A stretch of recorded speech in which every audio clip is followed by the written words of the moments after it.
ارادتمندیم بینندگان محترم، به خصوص عزیزانی که تازه به جمع همراهان شبکه افق و برنامه زنده به افق فلسطین پیوستند. جناب دکتر حسین کنانی مقدم، کارشناس مسائل منطقه اینجا مهمان من هستن. آقای دکتر سلام عرض می‌کنم، شب بخیر میگم، خوش آمدید.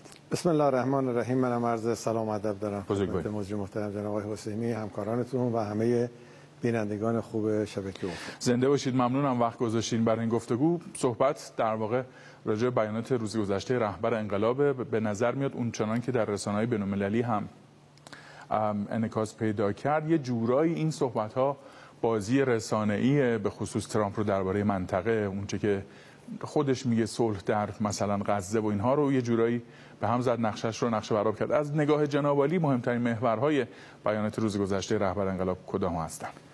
خب همونطور که دیدین در اجلاس شرم الشیخ و سخنان ترامپ در کنست رژیم صهیونیستی، همونطور که مقام معظم رهبری هم اشاره کردن، عملاً برای اینکه رژیم صهیونیستی در یک موقعیت ناامیدی و یأسی قرار داشت، تلاش کردن که احیاش کنن، زندهش بکنن با تنفس مصنوعی که به قول معروف آقای ترامپ با یک استندآپ کمدی که اجرا کرد در مقابل سران کشورهای اروپایی و بعضی از کشورهای عربی و ترکیه، که واقعا به نظر من شرم الشیخ یه یوم النکبه جدیدی برای هم اعراب بود، هم برای کشورهای اروپایی که واقعا انقدر خوار و ذلیل شدن در مقابل مسخره بازی ها و سخنان پوچ و یاوه‌سرایی آقای ترامپ. و من احساسم این هستش که آقای ترامپ چون به بنبست رسیده و شرایط براش کاملا دیگه غیر قابل گذر هستش، تلاش میکنه که با یه جنگ روانی خودش رو پیروز صحنه نشون بده و نتانیاهو رو نجات بده از این شرایطی که درش وجود داره. خب رهبری کاملا اشاره‌ای که داشتن در بیاناتشون به اقداماتی که داره ترامپ انجام میده و توی جنگ نرمی که طراحی شده با آقای نتانیاهو و غرب بر علیه جمهوری اسلامی، خب رهبری یه پاتکی زد به این اقدامات عملیاتی اونها و بلافاصله شما دیدین تمام رسانه‌های دنیا فهمیدن، خیلی هم تحلیل کردن که این قدرت بازدارندگی ایران رو رهبری به رخ امریکا کشید و عملا تمام اون بحثایی که ترامپ انجام داد رو کاملا خنثی کرد و نشون داد که ایران در یک موضع برتر و قدرتمندتر با قدرت پاسخگویی که همونجور که ایشون فرمودن رو دارند و هیچ مشکلی از این جهت وجود نداره. متشکرم. آقای دکتر، کلاً ترامپ دقیقاً چی کار میخواد بکنه توی خاورمیانه که حالا احتمالاً دچار مشکل هم هست؟ ببینید، ترامپ چون به هیچ کدوم از اهداف خودش نرسید، فقط تنها کاری که تونست بکنه اینه که امنیت رژیم صهیونیستی رو برای یک مدت خیلی کوتاهی حفظ بکنه. در غزه که نتونست کاری انجام بده، الان شما دیدین که با توافق 20 ماده‌ای هم که دنبال میکرد، رژیم صهیونیستی همچنان داره جنایت میکنه. ظرف این چند روزه 98 تا آماری که اخیراً من دادن شهدای فلسطینی بود. و بیش از 4000 نفر هم اسیر فلسطینی آزاد شدن. خب بنا به 2000 تا باشن، ولی الان به 4000 تا رسیده و تعداد زیادیشون، حالا آماری که میدادن 500 600 نفرشون اینا فقط مثل یحیی سنوار هستن، یعنی این تیپ آدما هستن که یک خون جدید در رگ‌های حماس خواهند داشت. حماس نابود نشد، حماس هستش، مردم برگشتن سر خونه هاشون، روی خرابه ها چادر زدن، استقرار پیدا کردن، کوچه اجباری اتفاق نیفتاد و هیچ کدوم از اهدافی که رژیم صهیونیستی دنبالش بود رو نتونست به دست بیاره. ترامپی که پرچم سفید برداشته بود به عنوان صلح طلبی، عملا نشون داد که در این حوادثی که اتفاق افتاد بازنده نهایی بود، چون چندین تریلیون دلار کمک کرد از نظر نظامی به رژیم صهیونیستی که نجاتش بده، ولی الان توی شرایطی هستش که با تنفس مصنوعی خودش رو نگه داشته و باز هم ملت فلسطین در موقعیت برتر است. آخه جالبه که میگه که من نمیدونم 8 تا 9 تا جنگ رو به صلح رسوندم، به پایان رسوندم. یادم هستش که هند و پاکستان وقتی که به آتش بس رسیدن، ترامپ گفت من این کارو کردم. حالا یادم نیست طرف پاکستانی طرف هندی گفت نه اصلا کسی از طرف ترامپ دخالت نکرده و اینا. بله ایشون دچار توهمی هستش، اصلا آدم آنورمالی هستش که به هر حال من یاد یعنی صحبتاش که تو شرم الشیخ بود یاد این فیلم افتادم که چارلی چاپلین بازی کرده، آخرین دیکتاتور، بله. راجع به هیتلر. من احساس کردم این دقیقاً داره اون نقش رو بازی میکنه، یعنی اون لحظات که هیتلر داره دنیا رو به یک جنگ جهانی دعوت میکنه، ترامپ هم داشت عملا همین کارو میکرد، یعنی به اسم اینکه صلح طلبم در این حال داشت همه رو تهدید به جنگ و اقدامات جنگ طلبانه میکرد. این نشون میده که پرچم سفید آقای ترامپ برای صلح دروغی بیش نیست و یه خنجری در دستش هست که آماده برای زدن. و بعد اگه خاطر شریفتون باشه حتی یه بارم تصریح کرد که مثلا غزه به یک جای تفریحی تبدیل بشه. حتی فکر میکنم دامادش رو هم یه جورایی چون تو کار ساخت و ساز و ایناست مأمور کرد که اونجا رو ببینه. بعد گفت اینجا یه جای تفریحی میشه، آرام میشه و اینها. طبیعتاً بدون حضور فلسطینی مد نظرش بود. بله اون در تخیلش این هستش و توهمش این هستش که حماس رو خلع سلاح بکنه، اونجا رو بداده آقای کوشنر دامادش و آقای ویتکاف هم مشاورش باشه در زمینه‌های سیاسی و اونجا رو تبدیل به کازینو و قمارخانه و اشتکده بکنه و فلسطینی‌ها رو از سرزمینشون بیرون کنه و اونجا مستقر بشه و گفته مال من اصلا، یعنی چندین بارم اشاره کرده. ولی من خودم همین جلسه‌ای که با بعضی از دوستان داشتم از حماس، البته گفتن که اصلا این بحث خلع سلاح مطرح نیستش، در هیچ کدوم از نوشته ها و گفته ها هم نبوده. سلاح قلب و جان ما هستش و این که ما بگیم سلاحمون رو میدیم یعنی اصلا این وجود نداره. و اون بحثی که بوده که اگه دولت فلسطینی در فلسطین تشکیل بشود با حضور همه گروه‌های فلسطینی من البحر الی النهر، اون موقع ما برای این سلاحمون رو برای نیروهای مسلح خودمون استفاده خواهیم کرد و اینا کی میاد سلاحش رو تحویل رژیم صهیونیستی بده. رهبری در بیاناتشون دیروز که بعد توییت هم کرد دفترشون، خیلی تاکید کردن رو این موضوع که هم هسته‌ای و هم موشکی برنامه‌اش ادامه خواهد داشت. چرا تو این بره ایشون تاکید کردن روی این موضوع؟ ببینید سخنان رهبری بشیرا و نظیرا بود.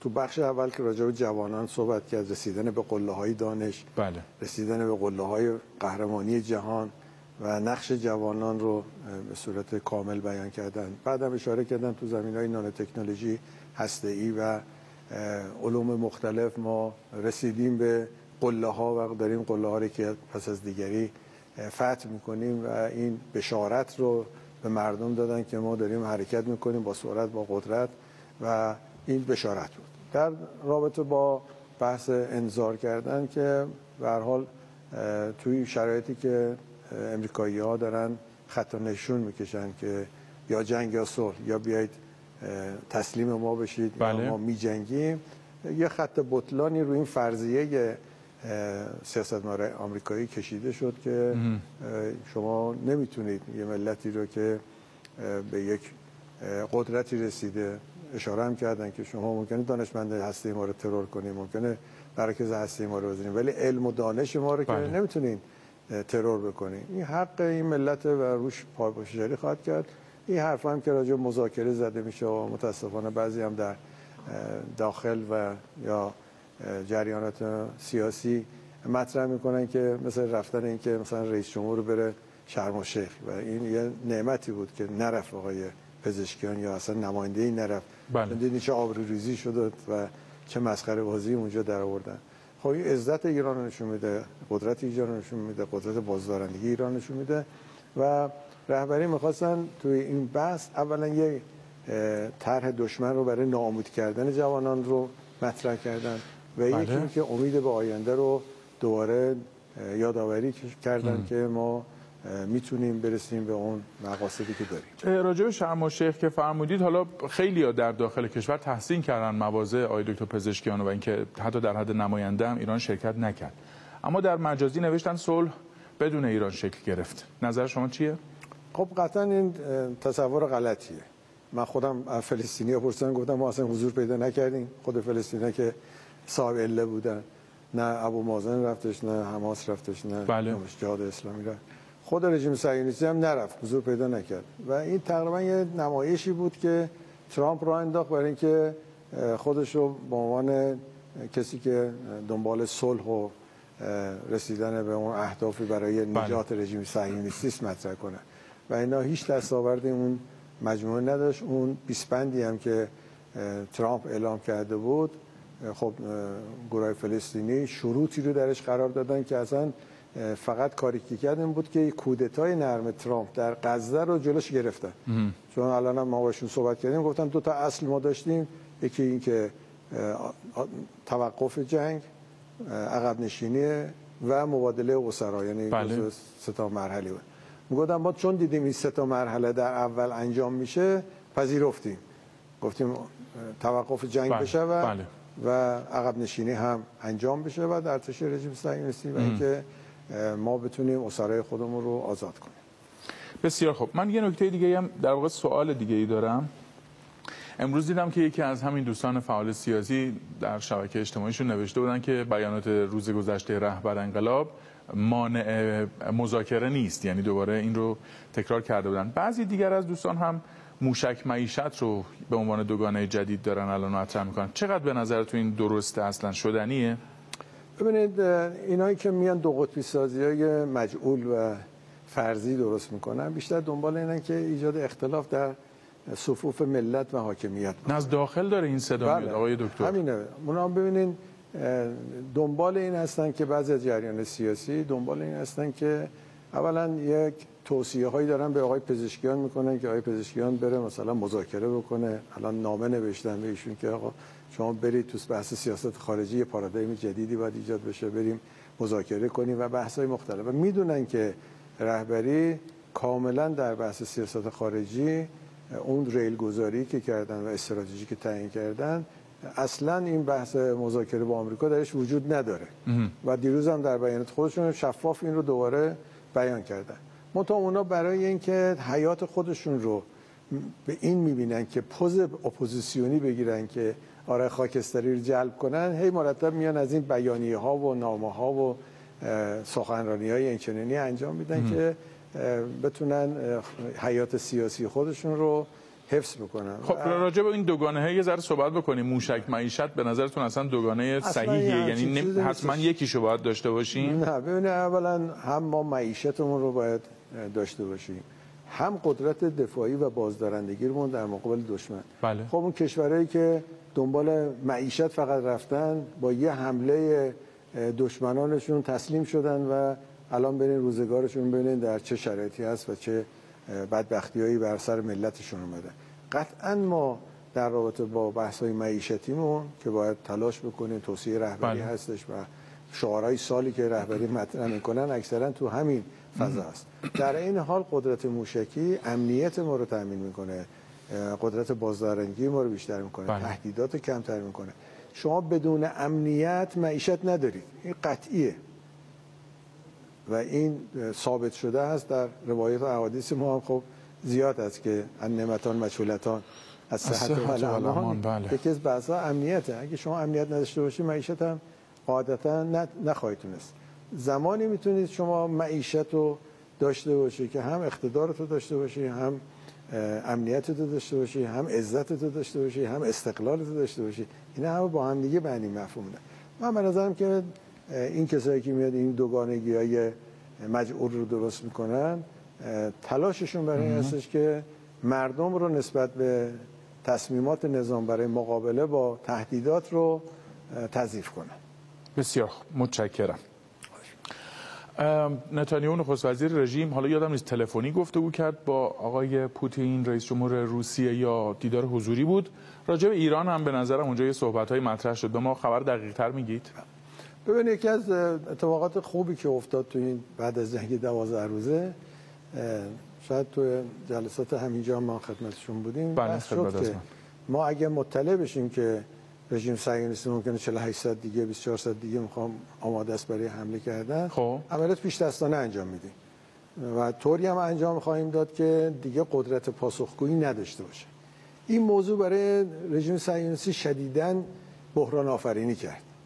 یعنی رفتن گفتن که خب اگر ما همچین اتفاقی بخواد بیفته، خب ما دیگه قدرت اون غافلگیری و نمیدونم اقدامات عملیاتی رو نخواهیم داشت. بله. به این خاطر رفتن با آقای پوتین، آقای نتانیاهو تلفنی گفت آقا به ایران بگو ما نمیخوایم به شما حمله کنیم. چقدر قابل اعتماد این جمله؟ اصلا قابل اعتماد نیست. یکی از چیزایی که هستش وجود داره، اولا ایشون یه آدم کذاب ریاکاری هستش، دوم اینکه میخواد ما رو از حالت آماده باش و قوی شدن باز بداره و بعدم بیاد تو داخل ایران تو بعضی از این سیاسیون بگن که آقا این که گفته که ما دیگه حمله نمی‌کنیم، شما دیگه چرا موشک می‌سازین، برید به قول معروف معیشت مردم رو مثلا درست کنید. بله.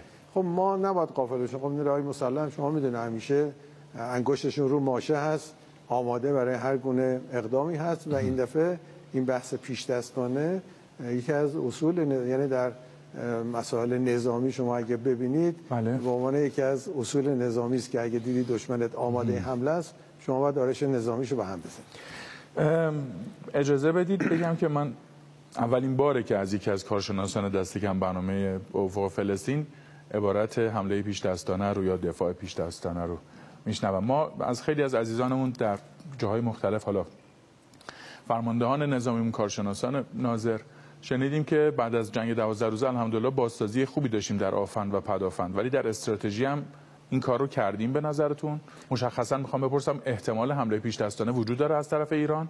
ببینید یکی از بحث‌های مهمی که تو مسائل نظامی هستش این که از آنچه اتفاق افتاده عبرت‌های آموزنده‌ای ما باید بگیریم، نقاط ضعفمون رو برطرف کنیم، نقاط قوتمون رو بیشتر کنیم و خودمون رو برای بدترین سناریو آماده کنیم. خب یعنی هر احتمالی که ممکنه بدترین باشه. منطقیه. بله. به این خاطر ما حتما دنبال این هستیم که هم بازسازی کنیم، هم آموزشامون رو بیشتر کنیم، هم توان تسلیحاتیمون رو بیشتر کنیم و هم اینکه از اون عبرت‌ها استفاده کنیم. یه بحثی رو مقام معظم رهبری موقع داشتن راجع به عبرت‌های عاشورا. بله. شما همون رو بیاید در همین رابطه با عبرت‌های دفاع مقدس، چه 8 ساله چه 12 روزه، میتونه چیکار کنه؟ به نیروهای مسلح ما این امکان رو بده که هم تو بحث‌های استراتژیشون، هم تو تاکتیکشون، تو هم ابزار و لوجستیک و امکاناتشون اون نقاط ضعفشون رو برطرف کنن و خودشون رو آماده کنن برای بدترین سناریوهایی که ممکن اتفاق بیفته. من پاسخمو نگرفتم. حمله پیش دستانه گزارش روی میزه؟ بله قطعا. یعنی اصلا الفبای مسائل نظامی که وقتی شما دید دشمن داره آماده میشه برای حمله، شما قاعدتا باید اگه اطلاعاتتون دقیق باشه باید بری آرش نظامیشو به هم بزنی. یعنی حمله پیش دستانه انجام بدی و طوری هم این عملیات رو باید انجام بدی که دشمن دیگه نتونه پاسخ شما رو بده. پس این یکی از الفبای مسائل نظامی است که ما باید خودمون آماده یک اقدام پیش دستانه بکنیم. ممنونم ازتون، چون میدونم تو بعضی از جلساتی شرکت میکنید که یه سری خبرهای فراتر از تلکس و خروجی خبرگزاری است. میخوام ازتون بپرسم وضعمون الان در آفند و پدافند چطوریه؟